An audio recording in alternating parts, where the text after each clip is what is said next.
I'm gonna make this quick video right now, and I was thinking about doing this earlier, but just kind of running into some time constraints.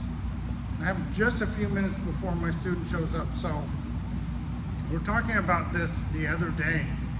I was just actually watching someone on YouTube make a commentary on, well, if a guy's throwing a jab quickly and he's following it with other punches and fakes, how do I use this or that to defeat that? You're barking up the wrong tree, first of all. I mean, honestly, the last thing I'm worried about in a confrontation is someone who can box.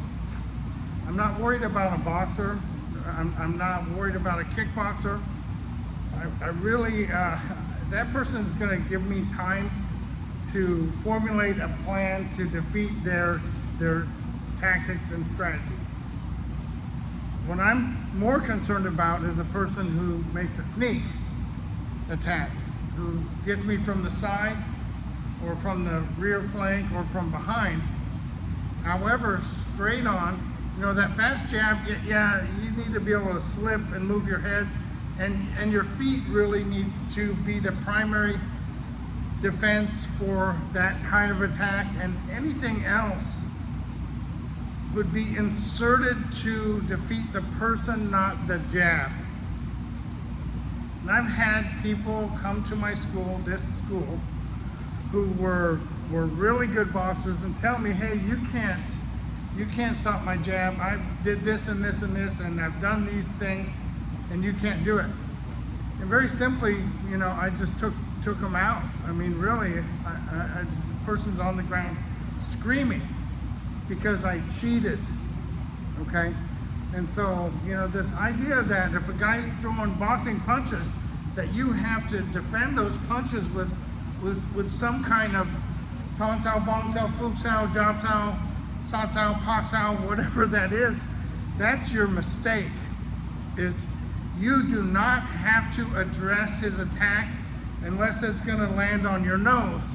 And if it is going to land on your nose or your chin, you should move that out of the way.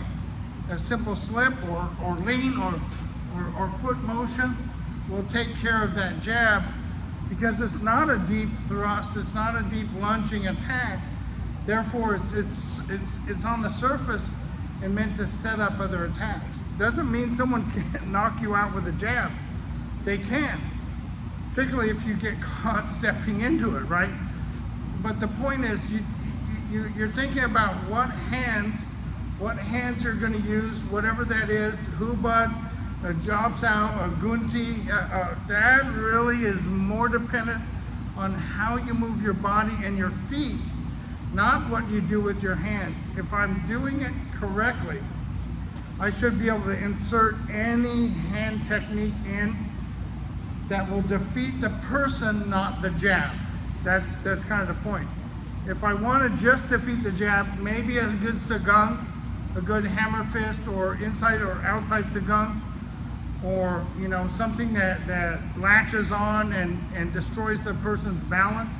But I'm not worried about parrying and staying right in that person's sphere of influence in order to defeat that. That's where you run into a mistake. And that's the same with stick fighting or sword fighting or knife fighting. We have a saying here, we say, put yourself in a position where you do not have to address the weapon. The key being have to. Doesn't mean isn't or won't or doesn't. It means I don't have to. Therefore, how I move my body, that's taking care of the thrust. And what I do with my hands is going to be en contra, or to counter that. Not necessarily defeat the tool, but to defeat the individual's balance, timing, coordination, rhythm, or their actual body. If I can insert a finger thrust, I'm not here trying to parry and thrust. That's your mistake.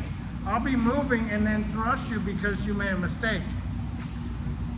This is a very common error in all kinds of fighting, that you feel like you have to do something about the attack. Bruce Lee said that. You're doing something about fighting instead of just fighting. So I just saw my students pull up outside. I'm gonna drop this and I'll put it on YouTube or Facebook.